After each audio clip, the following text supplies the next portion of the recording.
Have you ever considered that your voice might not be a product of your lungs or a result of your social conditioning, but a vibration emerging from the very center of existence, waiting for you to stop pretending to be someone you are not?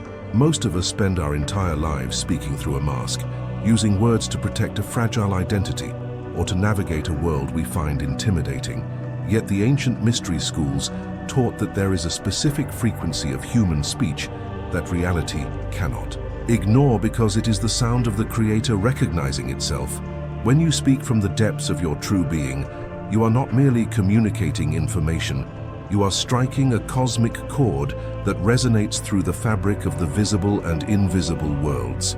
The Vedas called this the power of the witness, the part of you that is never born and never dies, which perceives the world without being entangled by it. Modern life has buried this inner authority under a mountain of echoes, leaving us to repeat the fears and scripts of others, wondering why our lives feel like a rehearsal rather than a revelation. But there is a hidden mechanism, a bridge between your deepest silence and your spoken word, that transforms your language from a hollow description into a divine command, and it begins the moment you stop performing and start existing. In this journey, we will first decode the anatomy of the inner voice and why most people are trapped in the prison of a self-constructed character. Then, we will explore the delicate balance between divine spontaneity and the prudence of the wise, learning how to speak truth without becoming a caricature of our own enlightenment. Finally, we will face the ultimate realization that reality is not an external force to be manipulated, but a mirror waiting for the one who speaks with the authority of the self to finally stand up. If the universe is a symphony, have you ever wondered what happens to the music when the conductor finally remembers who he is? So, if you are not the one who is currently speaking your thoughts, who is actually running the narrative of your life, to understand why the world often feels deaf to our intentions, we must first look at the nature of the speaker. Think of your consciousness not as a fixed personality, but as a vast, ancient theater. Most of us have spent so much time playing a specific role on the stage that we have forgotten we are actually the owner of the theater itself. We have become the character, a collection of social habits, inherited fears, and rehearsed responses designed to keep us safe and accepted. When this character speaks, it is not speaking to create, it is speaking to survive. It uses language to negotiate with reality, to beg for favor, or to defend its fragile ego against the judgment of others. Because this voice is an imitation, a mere echo of a script written by society, reality treats it as background noise. The universe does not respond to the mask, it responds only to the face beneath it. The conventional view tells us that our personality is who we are. We are taught that being authentic means being consistent with the story we have told about ourselves for years, but the ancient Stoics and the sages of the East saw this differently. They recognized the Logos, or the divine reason, as the only true voice within a human being. They understood that the mind is often a chaotic storm of conflicting desires, and that if we speak from that chaos, we only manifest more turbulence. Modern psychology might call this the subconscious narrative, but the mystics knew it as something far more consequential. They realized that when you speak from the character, you are essentially a ghost trying to move physical objects. There is no weight behind the words because there is no presence behind the voice. What if every time you felt ignored by life, it was actually a signal that you were speaking from a self that doesn't truly exist? We have been conditioned to believe that the louder we shout and the more we struggle to be heard, the more impact we will have. Yet the most powerful forces in nature are often the quietest. A seed does not argue with the soil to grow. It simply carries the undeniable blueprint of what it is. The fundamental problem is that we are trying to use the voice of the servant to command the house of the master. We have mistaken the me, the historical figure with a name and a list of traumas, for the I, the timeless witness of the experience. This realization brings us to a chilling but liberating question. What if the person you think you are is the only thing standing in the way of the reality you wish to see? If you were to drop the script, stop the performance, and allow the silence of your true nature to speak through you, the delay between your word and its manifestation would begin to dissolve. But to reach that state of command, we must first learn to recognize the subtle markers of the self. There are specific signs that indicate when you are finally speaking with the authority of your soul, rather than the anxiety of your ego. Let's decode the architecture of this sacred honesty and how it begins to reshape the very heart of everyone you encounter. As we enter the heart of this journey, we must examine the specific mechanics of how the self communicates with the world. This is not about the words you choose, but about the place within you from which those words arise. The first movement of this transformation is understanding what it truly means to touch the heart of another through the frequency of soul resonance. The first key to this mastery is recognizing that when the true self speaks, it is not one person talking to another, but the underlying reality of the universe, recognizing itself through two different windows. Have you ever been in the presence of someone whose words seem to vibrate in your very bones, even if they were saying something simple? This happens because they have bypassed the character and are speaking from the witness. In ancient Sanskrit, the greeting Namaste is often misunderstood as a simple hello, but its deeper meaning is the recognition that the divine spark in me acknowledges the divine spark in you. When you speak from your center, you are literally calling out to the center of the other person. You are bypassing their defenses, their social masks, and their intellectual judgments to reach the silent observer within them. This is why the truth has a specific weight. It is not something you have to prove with logic. It is something that the other person's soul recognizes as familiar. Reality listens to the one who is real, and the hearts of others are the first part of reality to respond. When you stop trying to impress, stop trying to convince, and simply allow the truth of your existence to vibrate through your voice, you create an opening. In that opening, the other person feels safe enough to drop their own mask. This is the ultimate form of influence, not because you have manipulated them, but because you have reminded them of who they actually are. But there is a great obstacle to this resonance, which leads us to the second key, the dismantling of the social automaton. We must confront the reality that most of us have become characters of ourselves. We have spent years polishing a version of me that we present to the world, a curated identity that we think is necessary for success or love. This character has its own vocabulary, its own tone of voice, and its own set of pre-approved opinions. The tragedy is that we eventually start believing that the puppet is the puppeteer. Carl Jung spoke extensively about the persona, the mask we wear to navigate society, and he warned that if we identify too closely with it, we lose contact with the soul. When you speak as a character, your words are hollow because they are filtered through 1,000 layers of "how will I be perceived?" and "is this what I should say?" This is why so many conversations feel draining and repetitive.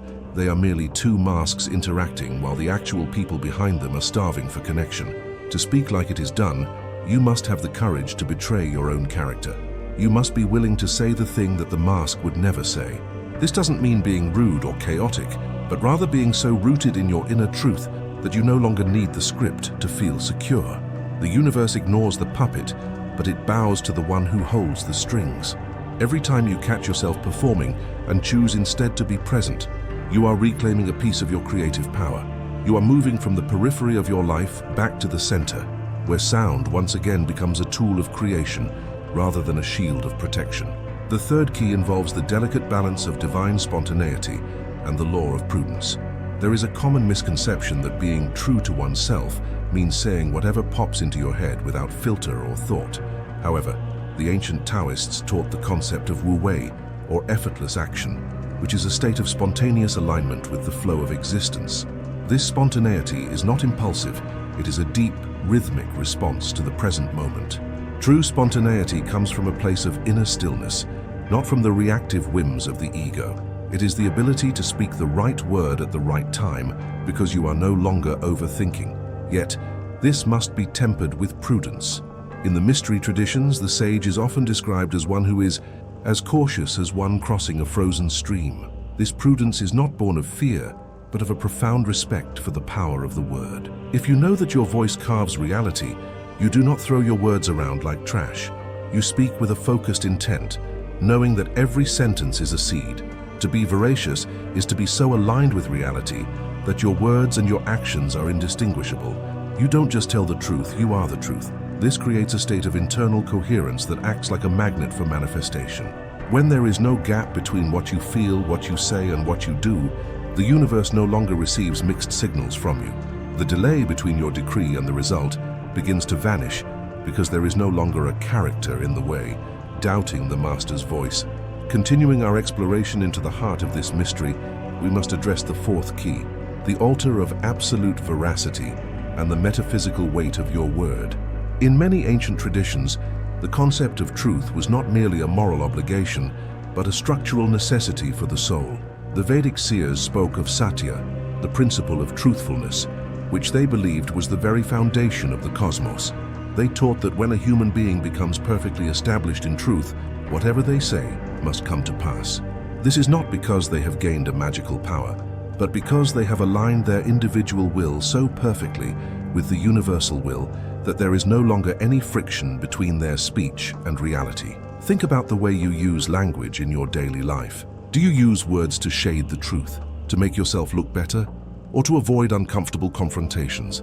Every time you speak a word that you do not fully mean, or every time you make a promise to yourself that you do not keep, you are creating metaphysical noise. You are telling your subconscious mind and the universe at large that your words are not to be taken seriously. You are essentially decalibrating your own creative instrument. To the one who speaks from the self, truth is not a set of facts but a state of being. It is the refusal to live a lie, even in the smallest details. When you begin to practice this level of radical honesty, something remarkable happens to your presence. Your voice acquires a certain density, a weight that people can feel even if they don't know why. This is because you are no longer leaking energy through the cracks of pretense. You are a unified field. Have you ever noticed how the most impactful people in history often spoke very little, but when they did, the world shifted? This is the power of veracity. By honoring the truth of what is, you gain the authority to declare what shall be. The universe is a perfect accountant. It only gives credit to those whose word is backed by the gold of their own integrity. When you speak like it is done, the universe checks your accounts to see if you have the internal consistency to sustain that reality. If you have spent your life being a character who says one thing and does another, the universe simply ignores the request. But if your life is an altar of truth, your decree becomes a cosmic event. This leads us to the fifth key, which is perhaps the most misunderstood aspect of the sovereign voice, the sacred architecture of silence.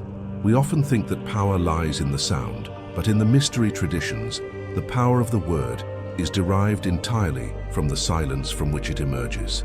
If your speech is a constant stream of chatter, it is like a river that has been spread too thin over a wide plain. It has no depth, no force, and it carries no weight. The character within us is terrified of silence because in silence, the mask begins to itch.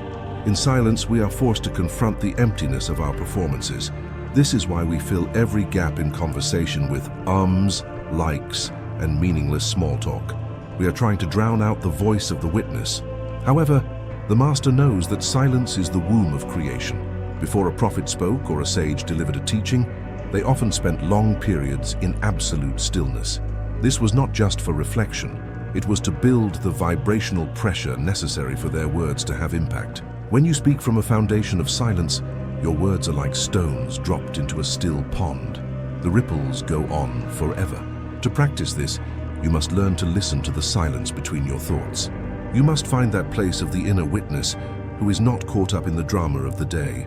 When you speak from that gap, your language becomes precise, rhythmic, and hauntingly beautiful. It touches the hearts of others because it carries the echo of the infinite.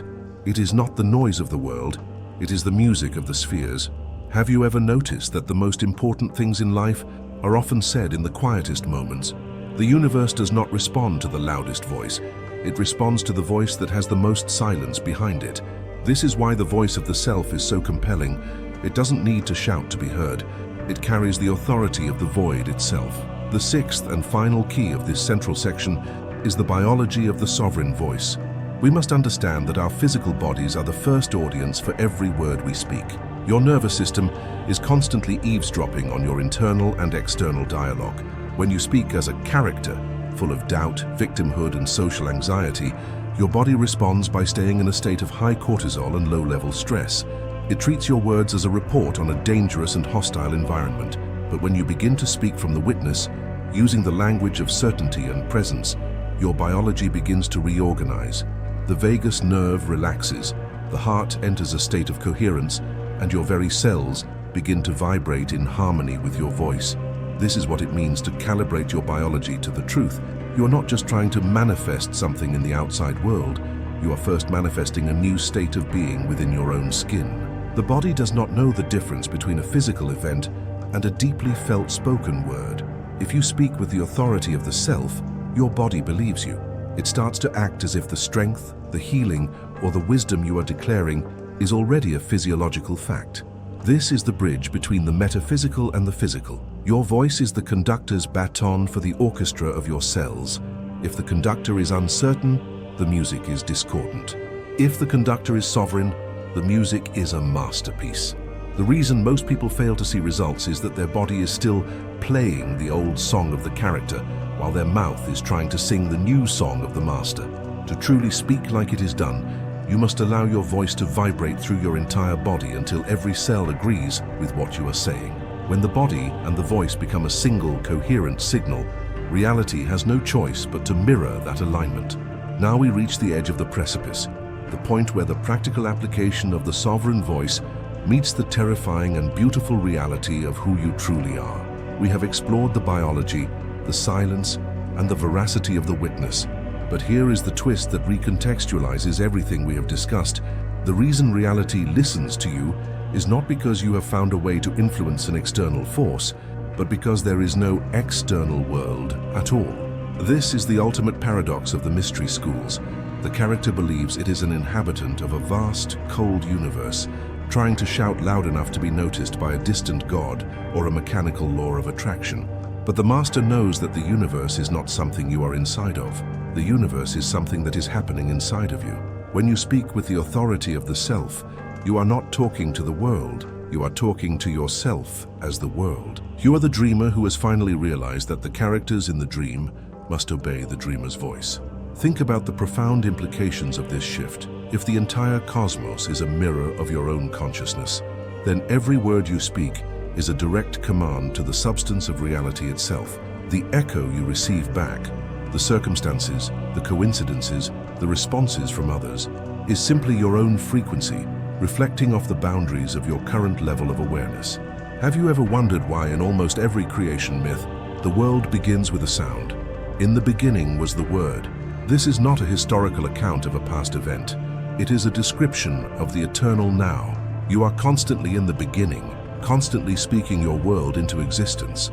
The reason your life may feel stuck or resistant is that you are still identified with the character, and the character is a house divided against itself. It says, "I am successful," while its heart whispers, "I am a failure."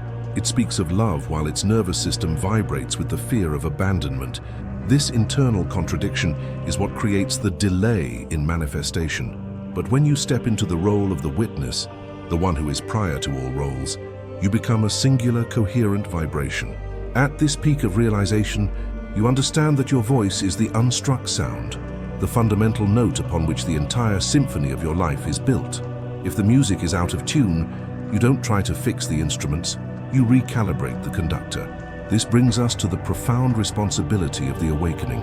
Once you know that your voice is the architect of your reality, you can no longer afford the luxury of a casual thought or a harmless complaint.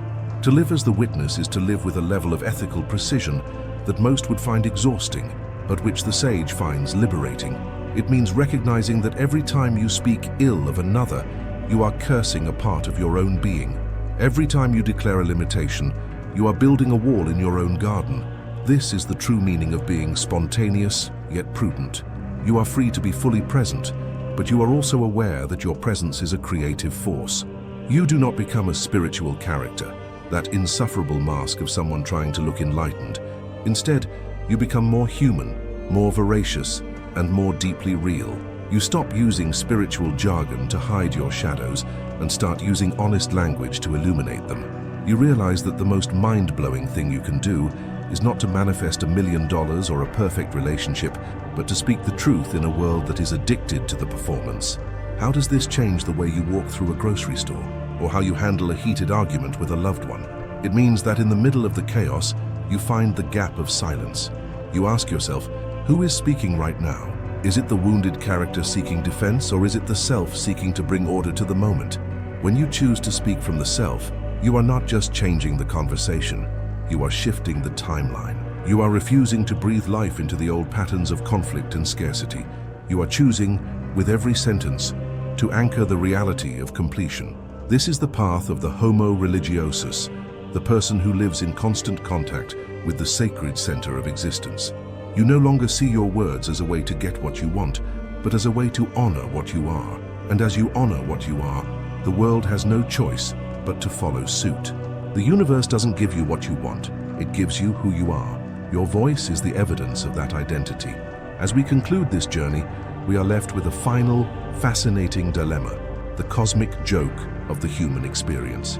We have spent this time learning how to speak so that reality listens, but the ultimate realization is that the speaker and the listener are the same. If consciousness is the ground of all being, and you are that consciousness experiencing itself through a temporary human form, then the entire play of life is a conversation between the one and the one. Why do we forget this? Why do we get so lost in the character and its desperate, hollow speech? Perhaps it is because the joy of the game lies in the remembering.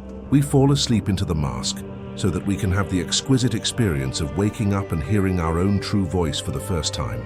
We pretend to be small so that we can feel the rush of our own infinity when we finally speak a word of power. The ancient Hermetic text, the Emerald Tablet, says, "As above, so below, as within, so without." This is the map of your existence. There is no external world to conquer, only an internal depth to be discovered. Your voice is the bridge between those two worlds. It is the tool by which you translate the silence of the infinite into the form of the finite. So, as you move back into the rhythm of your daily life, I invite you to pay attention to the space from which your words arise. Notice the subtle itch of the mask. Notice the moments when you are performing for an audience that doesn't exist. And in those moments, take a breath, find the silence, and speak as the master of the house.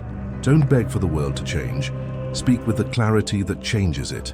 Because the moment you stop describing the reality you see and start declaring the reality you are, the entire cosmos leans in to listen. And so we are left with one final question, the one that can only be answered in the chamber of your own heart. If your voice is the sound of the universe realizing itself, what will you choose to say next? If these mysteries resonate with you, and you feel the call to deepen your journey into the hidden structures of reality, consider joining our circle by subscribing. Here, we don't look for final answers. We look for the questions that open the doors to the soul. The hunt continues.